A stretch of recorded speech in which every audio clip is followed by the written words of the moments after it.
Assalomu alaykum hammaga. Mana shu yerdan blogimizga start beramiz. Mana bu men, bu esa hotelning, ya'ni rezident ekanligining belgisi. Xullas, ketdik. Xonani ko'rsatish menimcha shart emas, chunki u yerda shaxsiy buyumlar, shaxsiy narsalar, xullas, umuman u личное пространство desang ham mubolag'a bo'lmaydi. Mana bunday chiroyli lyustralar. Biz joylashgan joy Miami Beach. Hotel esa South Beach Hotel, ya'ni Janubiy sohil mehmonxonasi. Bu Mayamining turistlarga boy qismi, ya'ni shu Mayami sohili hisoblanadi. Biz sohildan taxminan 200 metr yoki 100 metr uzoqroqdamiz. Hozir sekin o'sha yerga qarab yo'nalamiz. Opaning sochlari Mayamiga mos ekan. Palmalarga mos ekan.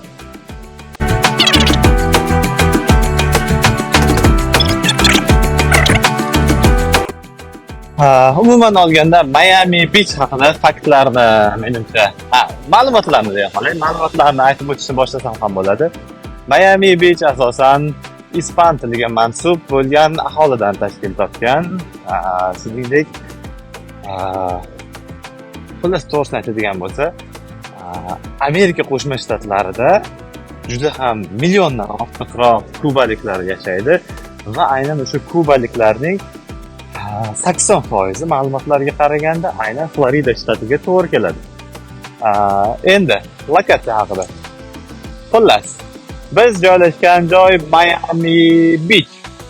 Ya'ni bu Miami shahrining sohil qismi hisoblanadi. Florida shtati Amerikaning eng janubiy qismida joylashgan shahar.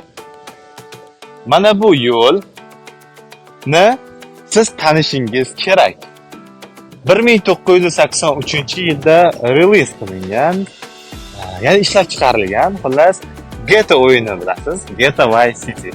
Aynan GTA Vice City mana shu shaharga asoslangan hisoblanadi va mana bu yo'l o'sha GTAdagi sohil bo'yidagi yo'l hisoblanadi.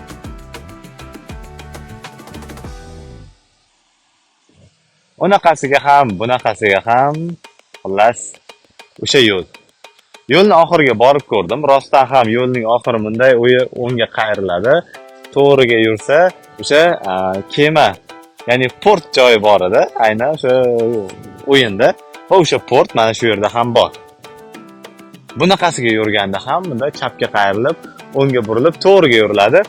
O'yindagi klub ham aynan mana shu yo'lning oxirida bor ekan. Uni endi ko'rsatishga menimcha vaqt yo'q, chunki blog juda ham cho'zilib ketadi. Men sizlarga asosiy qismlarni ko'rsatishga harakat qilaman. Yana bir ma'lumot, futbol ishqibozlari uchun Inter Miami klubi bor. Menimcha futbol ishqibozlarining barchasi biladi. David Beckhamga tegishli ushbu klub, Lionel Messi o'tishi kutilayotgan ushbu klub ham aynan mana shu shaharning klubi hisoblanadi. Mana bu yerda esa shaharda arendaga velosipedlar turadi. Ya'ni bu yerdan pulni to'laysiz. Mana ko'rsatib qo'yilgan.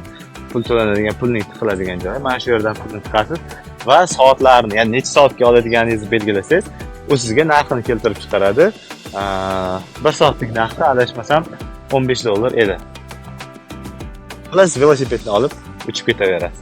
Bu yerda esa tekinga workout qilish uchun joylar qilib qo'yilgan. Ya'ni mana ko'rib turganingizdek, shunaqa qilishyapti workoutni. Endi nima deydi? Mashg'ulotlarni olib borishyapti, xullas. Filmdagi joy. Men sizlarga va'da, GTAdagi joy men sizlarga va'da qilgan. O'sha sohil mana shu yerdan boshlanadi, bu yerdan kirsa bo'ladi. Hozir sizlar bilan birga edi, bu yoqdan kiramiz va sohilning eng janubiy qismidan chiqamiz. U yerda yana ham chiroyliroq manzaralar mavjud. Alli yo'l qilib qo'yilgan. Kirib borish uchun, ya'ni sohilga kirib borish uchun qilib qo'yilgan yo'l mana bu.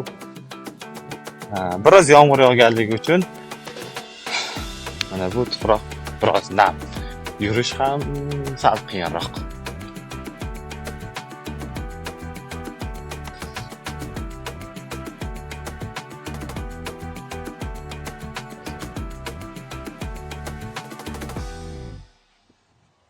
Mayami shtati, Mayami shahri, Florida shtati Amerikaning eng janubiy sharqiy shtati hisoblanadi. Ya'ni mana ko'rib turganinglardek, o'sha okean, ya'ni Atlantika okeani. Bundan bu yerga o'sha Amerika yo'q. Faqatgina Key West degan lokatsiyasi mavjud. U birgina ko'prik eltadi u yergacha. U samый край deydi, ya'ni eng Amerikaning eng cheti hisoblanadi, lekin u yerga borish uchun avtomobil kerak. Rentkarlar narxi bu yerda o'rtacha $60-70 boshlangan ekan bir kuniga.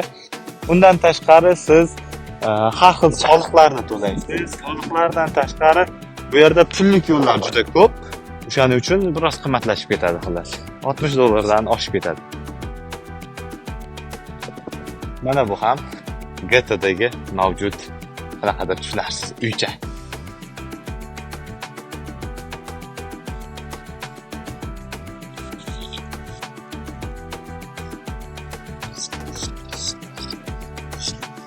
Atlantika okeaniga maksimalni yaqin borishga harakat qilamiz. Bu yerda biz 1-2 kun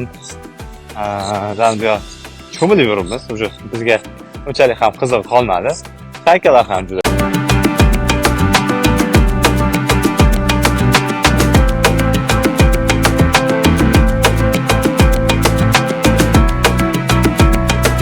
Atlantika okeani dunyo iqtisodiyotida juda ham katta ahamiyatga ega okean hisoblanadi. Boshqalardan farqli ravishda, chunki bu yerda kemalarda tashlanadigan yuklarning 60% tashlanadi.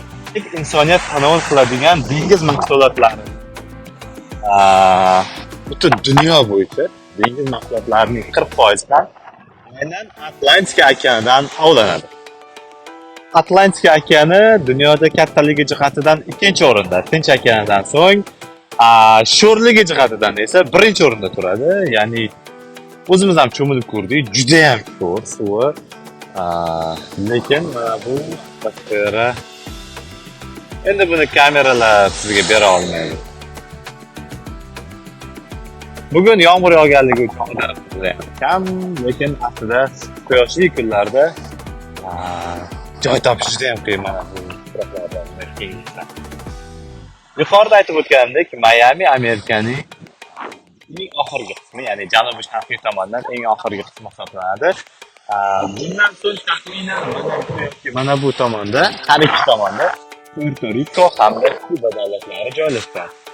Ushbu davlatlar orol davlatligini bilsangiz kerak, ya'ni ular to'rt tomondan ham Atlantika okeani bilan qamrab olingan. GTA o'yinidagi binoning vazifasi esa shunchaki kuzatish, ya'ni mana bu yerda cho'milayotgan insonlarni kuzatib turish maqsadida tashkil etilgan. Bundaylardan juda ham ko'p. Endi har 200 metrda taxminan bunday binochalar tashkil etilgan. Okeanning xavfsizlik darajasiga keladigan bo'lsak, bu o'simlik dunyosi ham, hayvonot dunyosi ham juda ham turfa hisoblanadi. Ko'rib turganingizdek, mana bu yerda oq qandaydir belgi mavjud va Google ma'lumotlariga ko'ra, mana bunday belgilar bilan bir chiziq qilib chiqilgan va filtrga o'xshagan shaklda har xil setkalar tortib chiqilgan, ya'ni akula yoki shunga o'xshagan hayvonlar o'tib kelmasligi uchun. Mayami sohillari bilan to'qnashgan Atlantika okeani kruizlarning ham, ya'ni kruiz kemalar bu kemada barcha sharoitlar mavjud. Ya'ni aynan shu kruiz kema orqali bu yerda bemalol aylansa bo'ladi. Bu yerda turli xil lokatsiyalar mavjud ekan. Mana o'zim chek qilib ko'rdim Googledan. Jumladan eng mashhurlari bu Karib dengiziga yoki bo'lmasam Kuba, Puerto Rico, Key West kabi joylarga bo'ladigan sayohatlar ekan.